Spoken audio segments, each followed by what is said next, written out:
So this presentation is part of the mini psychology school series that's brought to you by Context, the collaborative network for training and excellence in psychotraumatology. My name is Rachel Frost and I'm a researcher based in Ulster University in Northern Ireland, and I'm also a Context Research Fellow. So the aim of this presentation is to provide you with an overview of how to measure the psychological impact of sexual violence. And to highlight how to do so, a specific case study will be used, which comprises a research collaboration between the Context Research Consortium and the Dublin Rape Crisis Centre. So we know that sexual violence is linked to long-term and complex mental health problems. And to address the impact, we need some basic information. We need to have an up-to-date understanding of the impact. So we need to know how many individuals are presenting with mental health problems following sexual violence, and also what types of mental health problems are people most commonly reporting. And even though this is very basic information, unfortunately in many countries it hasn't been collected in a routine manner or in a consistent manner, so it makes it difficult to evaluate the impact of sexual violence in wider society. So this presentation has two aims. The first aim is to provide you with an overview of the psychological impact of sexual violence. Now, sexual violence has been linked to a variety of different mental health problems and different forms of psychological distress, but this presentation will focus exclusively on traumatic stress disorders and highlight why traumatic stress is an important psychological construct to recognise in the context of sexual violence. And the second aim of this presentation is to highlight how to measure the psychological impact of sexual violence, specifically looking at the challenges and opportunities and limitations of doing so. And to highlight that, a specific case study, which comprises a research collaboration between the Dublin Rape Crisis Centre and Context, will be provided. And it's anticipated that this information may be of interest or may be of use to other researchers or professionals who are trying to establish a similar data collection whilst working with a vulnerable population who have experienced trauma. And just to note that the terminology globally for various types of sexual violence varies from country to country. So the broad term of sexual violence will refer to all sexual offences in this presentation, and at times that is used interchangeably with other terms to describe sexual violence at different points across the lifespan. So this presentation is focusing on the Irish context, and it wasn't until 2002 that the prevalence of sexual violence in Irish society was investigated. So the first study to look at this was the Sexual Abuse and Violence in Ireland study, which is otherwise known as SAVI. And SAVI collected information which was reflective of the entire adult general population in Ireland. And the study findings revealed that actually sexual violence was relatively common in Irish society. So 42% of women and 28% of men reported some form of sexual violence across their lifespan. The SAVI study also looked at the psychological impact of sexual violence, and it focused exclusively on measuring post-traumatic stress disorder, otherwise known as PTSD. And the reason for focusing on this disorder is that it is uniquely trauma related. So PTSD symptoms are really rooted in traumatic experiences, and PTSD diagnosis cannot be given unless someone has experienced a previous traumatic event. So the SAVI study found that 25% of women and 16% of men who had experienced some form of sexual violence met the criteria for PTSD. So SAVI was conducted quite a while ago, and as a result, the findings of this study are now likely outdated. especially those findings concerning the psychological impact. Since the study was conducted, the diagnostic criteria for PTSD have been significantly updated and revised. So, those diagnostic criteria for PTSD that were used in the SAVI study no longer correspond to current diagnostic criteria. So, up to date information needs to be gathered, and there has been efforts in Irish society to get a second STAVI study conducted, and the Irish government have allocated resources to conduct a project which would focus on estimating the scale of sexual violence in Irish society. But it's looking like this won't have a focus on the psychological impact. So, this research collaboration with the Dublin Rape Crisis Centre kind of explores the possibility that frontline services may be in a unique position to gather data which would provide an up to date understanding of the psychological impact of sexual violence. To understand the psychological impact of sexual violence, it's necessary to provide you with an overview of how traumatic stress disorders, including PTSD, how these disorders have been currently conceptualized. And there are updates from the World Health Organization. They've recently released the International Classification of Diseases 11th edition, otherwise known as the ICD 11. And this manual comprises a system of medical coding for documenting diseases globally, and a section of the ICD 11 is reserved for psychiatric diagnoses. And the ICD 11 actually outlines two trauma related disorders. So the first being PTSD, and the second being complex PTSD. And the ICD 11 is unique in that it's the first diagnostic manual to recognise complex PTSD as a disorder. Within the ICD 11, PTSD diagnostic criteria have been systematically refined, and this was to have a focus on only the core PTSD symptoms, and it was believed that this would enhance clinical utility so the diagnosis could be more easily recognised globally. As a result, PTSD comprises of only 6 symptoms, and these are spread across 3 symptom clusters.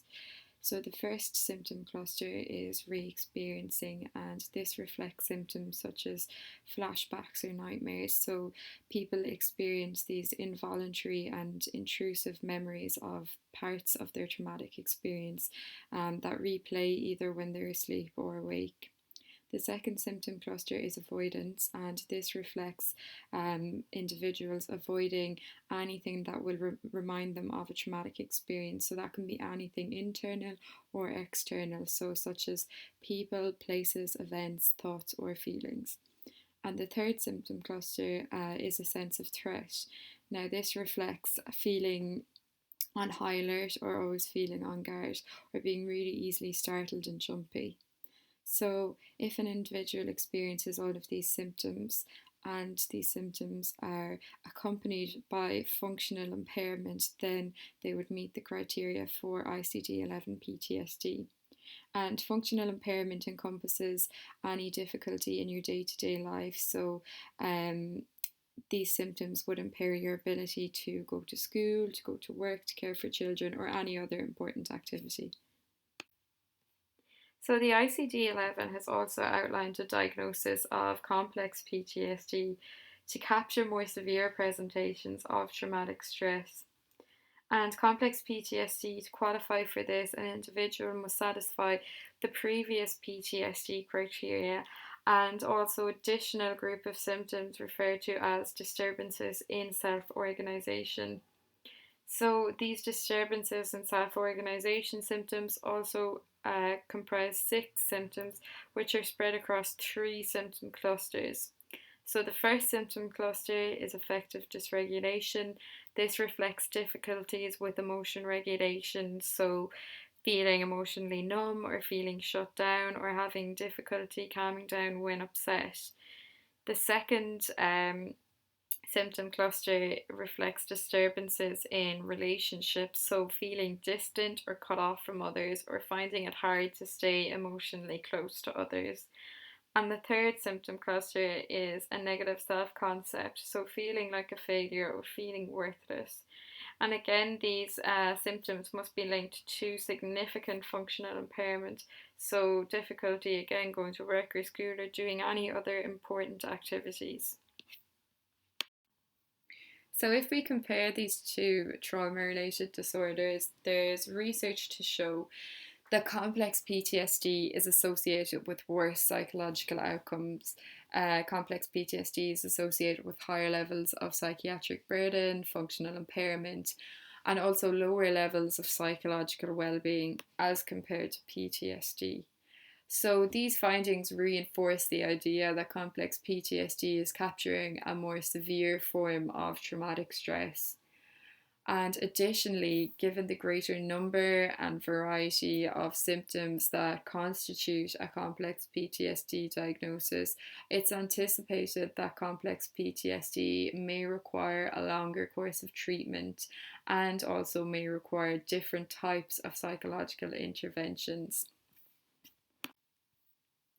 Even though individuals may experience similar types of trauma, people vary considerably in their traumatic stress response. So some people will go on to develop complex PTSD, others PTSD, and then another group may remain relatively resilient or experience another form of psychological distress.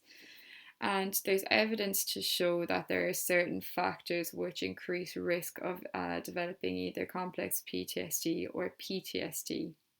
And the main risk factor for developing either of these disorders is actually the type of trauma exposure that one has experienced.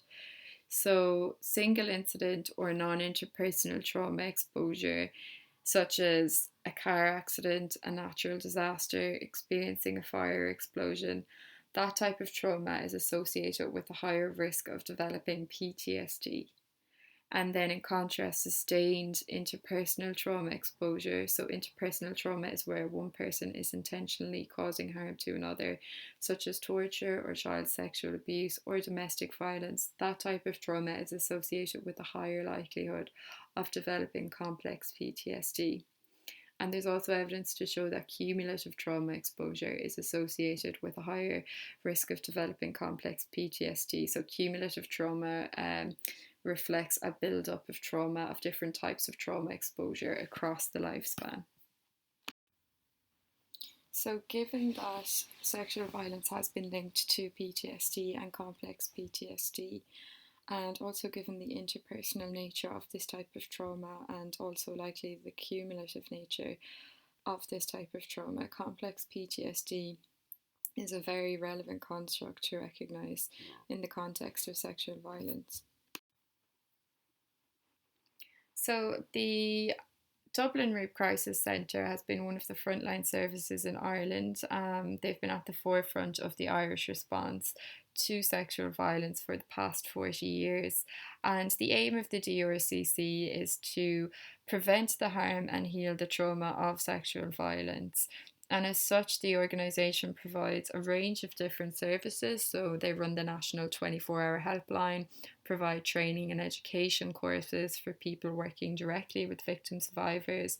They advocate on behalf of victim survivors, run public awareness campaigns, provide expert engagement on policy development, and also provide counselling services. So every year, the DRCC releases an annual report documenting the centre's work and documenting the number of individuals that received counselling and the different types of sexual violence that they have experienced. But notably missing from this report is an overview of the psychological impact of sexual violence among their service users. So, under the Context Research Consortium, the Dublin Rape Crisis Centre and Ulster University were working together on a project, and this collaboration provided the opportunity to establish a data collection that could measure the rate of ICD-11 PTSD and complex PTSD among DRCC service users. So, to measure the rate of PTSD and complex PTSD among DRCC service users, several steps were first taken. So, first of all, a monthly meeting was established between the research team and the therapy team. It was also necessary to establish what method would be used to collect this information and also how this information would be collected. So, the monthly meeting that was established was important to ensure that there was really a collaborative approach to the research at all points across the project, and this provided the researcher to continuously provide feedback to the DRCC therapists and to inform them of the progress that had been made. And it also provided the opportunity for DRCC staff to shape the research and to also provide feedback from their end. So secondly, it was necessary to determine how the data would be collected. And it was decided that self-report questionnaires would provide a safe and ethical way to gather information about trauma exposure and traumatic stress response. And self-report questionnaires basically comprise a series of different statements, and people are asked to indicate how much they agree or disagree or how much a certain statement is true of them. So two self-report questionnaires were selected. The International Trauma Questionnaire, which measures for ICD-11 PTSD and complex PTSD symptoms, and also the Life Events Checklist for DSM-5, which measures trauma exposure. And these two questionnaires were compiled into one booklet, and it was referred to as the Client Self-Report Assessment. So lastly, how this data would be collected needed to be determined, and who would be invited to participate in this research also needed to be determined. So it was decided that only DRCC counselling service users would be allowed to participate in the research, and the therapist felt that this was important because if anyone became emotional or distressed by any of the items in the self-report questionnaires, that the individual was already within an environment where there was support. And also for ethical reasons, only people who were 18 years or older could complete the assessment. The research also had a cross-sectional design, so the assessment was only provided to people at one point, and regardless of what stage they were at in their therapy, they could be invited to complete the assessment. So once all of these steps were taken, the research proposal detailing the method of data collection and the data collection procedure and the measures and questionnaires that would be used. Once that was compiled, it was submitted for ethical approval, and because this is such a vulnerable service user group, the ethical approval took quite a while, and that's just something to bear in mind if conducting research with vulnerable populations.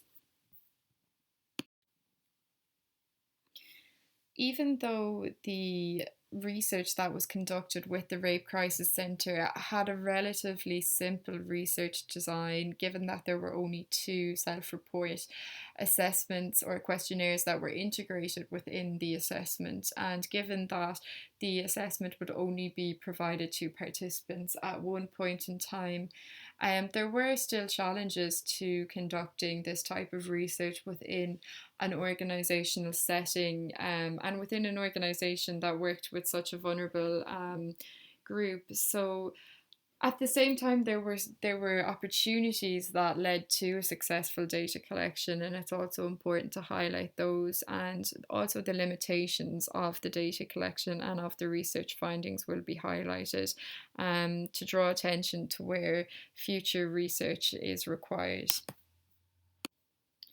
So the first challenge that was encountered was in relation to establishing the method of data collection. This would be the first time that DRCC service users were going to provide information about their trauma history and symptoms of traumatic stress using self-report questionnaires. And the therapists were initially concerned about that. They weren't familiar with this type of data collection, and they were concerned that if service users were asked to provide information in this manner, that perhaps they would become distressed. And that's an understandable concern, considering that the therapists have a primary care of duty to their clients. But this initially prevented them from agreeing to the research project. So, to overcome this challenge, the researcher presented evidence at the monthly meeting about the use of self report questionnaires in trauma research. And there's a large body of evidence to show that self report questionnaires provide a safe and ethical means of collecting information about trauma exposure and trauma response. So, although some individuals report some form of mild distress, the majority of participants do not regret their participation in research projects or in studies that have used self report questionnaires to gather information. And the therapists were receptive to this information, but I think their background kind of prevented them from realizing how big this evidence base is. So most of the therapists don't have a research training and operate from a primarily psychotherapeutic perspective. And I think this may have created another barrier to kind of communicating this evidence base, and to highlighting that, you know, this is a large evidence base. There's meta-analysis with over 70,000 participants to show that self-report questionnaires are safe and ethical to use in trauma research. So even though the therapists were receptive to this information, they still had concerns about their clients becoming distressed. So, to additionally overcome this barrier and to address the therapist's concerns about collecting data in this manner, the researcher additionally decided to add three items to the assessment, and these items were selected from the Research Participation Questionnaire Revised, another self report questionnaire, and these items asked the service user for their feedback on the experience and how they found the experience overall. So these items asked, did you become emotional? Did you become distressed when completing the assessment? And did you regret your participation? So once these items had been added to the assessment, the DRCC therapists agreed to the research proposal, and because it allowed the service user ultimately to have their feedback taken into consideration.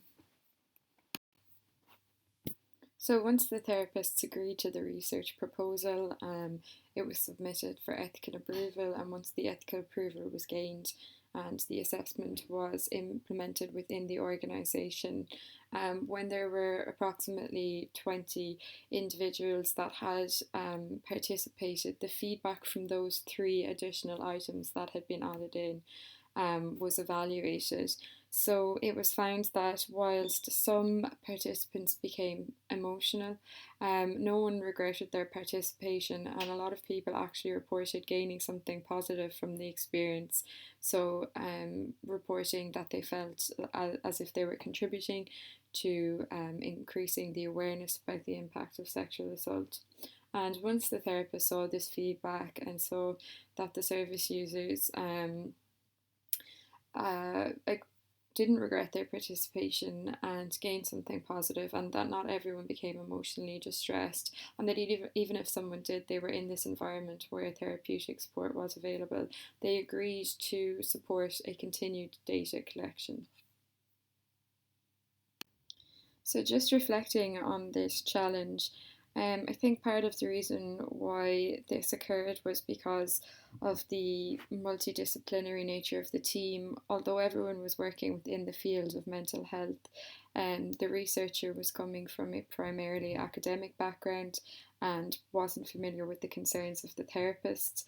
And the therapist was coming from a primary psychotherapeutic background and naturally had these concerns about the use of self report questionnaires.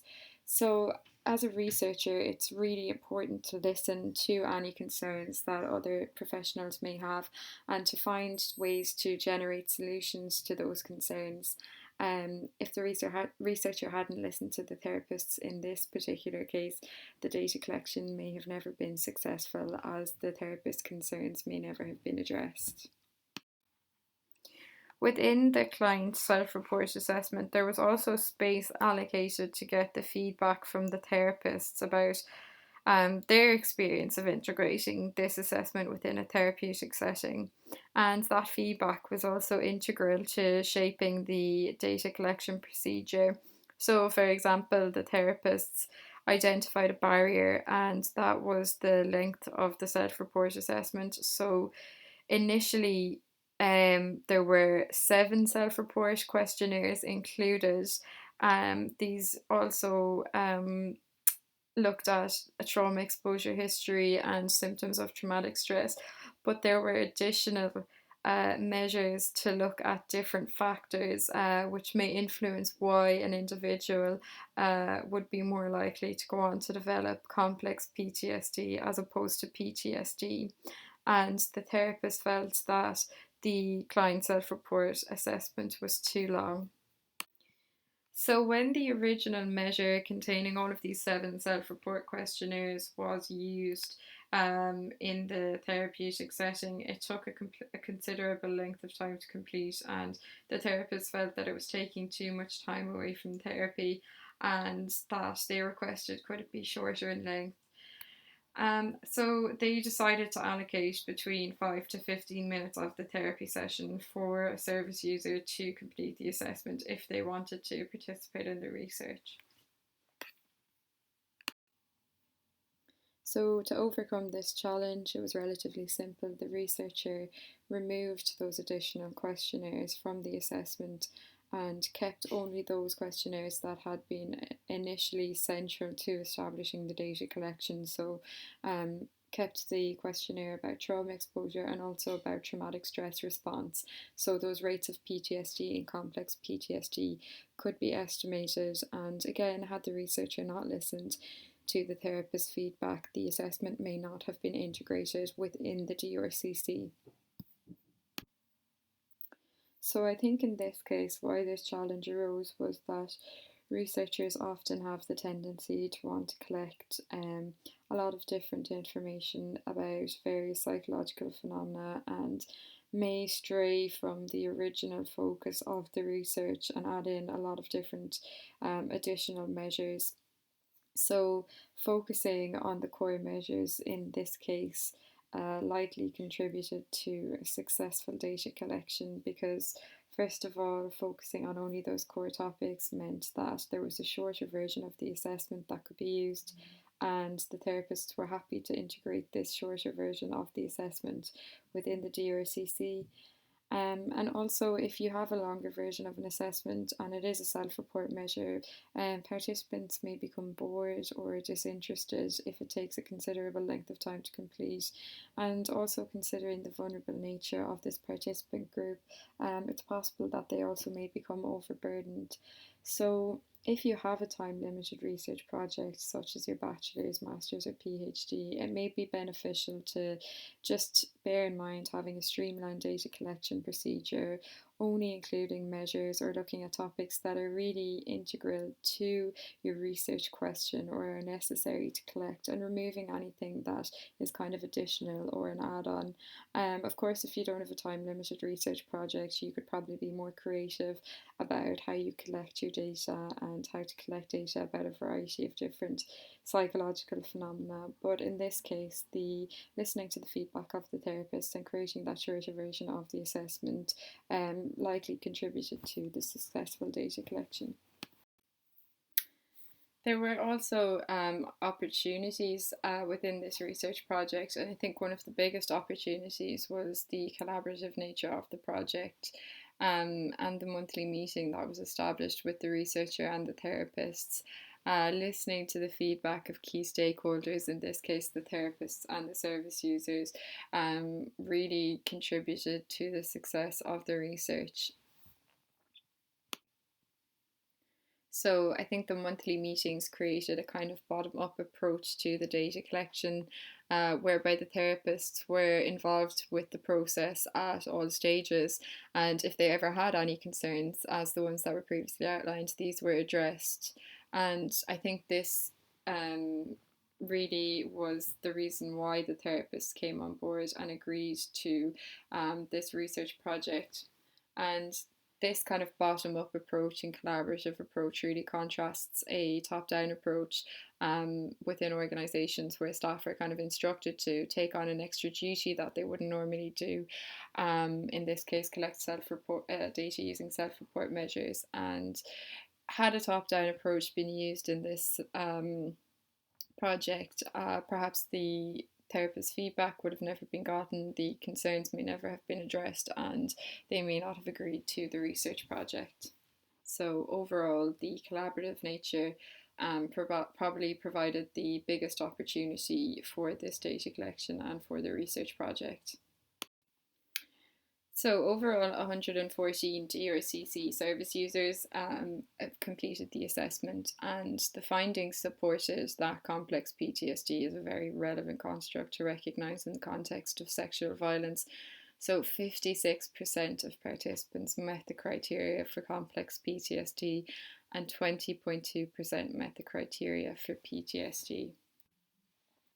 So these estimates are much higher than what is reported among general population samples. So within the general population, there are already studies from the US, the UK and Israel, and these studies have estimated the rate of complex PTSD to lie somewhere between 2.6% and 12.9%. However, these rates are similar to those that were reported among a Danish sexual assault treatment seeking sample. So in that sample, 53.6% of participants met the criteria for complex PTSD and 10.9% met the criteria for PTSD. Overall, the research findings evidence that complex PTSD is a very prevalent disorder among those who have experienced sexual violence. And as previously outlined, given the greater number and variety of symptoms that comprise complex PTSD, additional therapeutic resources may be required, as this disorder may require a longer course of treatment and different types of treatment interventions. Even though the data collection was a success, naturally any piece of research has limitations, and I think in this case the most important limitation to highlight is that these estimates concerning the prevalence of PTSD and complex PTSD may not be applicable to the general population in Ireland. So these estimates may only pertain to other treatment seeking samples, and it's also important to highlight that the majority of participants were female and Irish, so further research is still required at the general population level, and with more gender balanced samples and looking at the full gender spectrum as well. In particular, these findings may not be representative of marginalised groups in Irish society, and that was a challenge that even Savvy noted, that there are groups in society who are less likely to seek out support services, and for many different reasons, due to shame or fear or social stigma, they're less likely to report incidences of sexual violence. So such groups may be asylum seekers and refugees, the homeless, members of the travelling community, sex workers and prisoners. And the methods that were used to collect data in the present study and in Savvy may not work when you're trying to collect information about the psychological impact of sexual violence, or even just the scale of sexual violence in these groups, because of that lack of reporting and lack of seeking out support services. So additional qualitative research is required with these groups to first identify what are the challenges and opportunities to conducting such research, and how can these challenges be overcome and opportunities be used to gather information about the scale of sexual violence in marginalised groups in society, and also the psychological impact. Even though the Dublin Rape Crisis Centre and frontline services and collaborative research projects such as Context can facilitate a data collection which provides up to date information about the psychological impact of sexual violence, the gold standard is to have this measurement at the national level and to have these estimates among the general population. And only when we have this information collected in a consistent manner can we start to really lay the groundwork for addressing the psychological impact and allocating the necessary resources to do so. So overall, this presentation provided an overview of the psychological impact of sexual violence and also used a specific case study which reflected a research collaboration between the DRCC and the Context Research Consortium to highlight how to go about measuring the psychological impact of sexual violence. And this research really highlighted that complex PTSD is a very important disorder to recognise among those who have experienced sexual violence, and also that frontline services can provide up to date information about the rates of traumatic stress disorders. And this information may be of use to others who are similarly trying to conduct research with other vulnerable populations. And I hope that the challenges and barriers and opportunities that were encountered may be of interest to you and may help you in designing your own research projects. And thank you for watching. And there's also a case study that accompanies this presentation, which has more detailed information about the presentation. So I hope that's also of interest to you. Thank you for watching.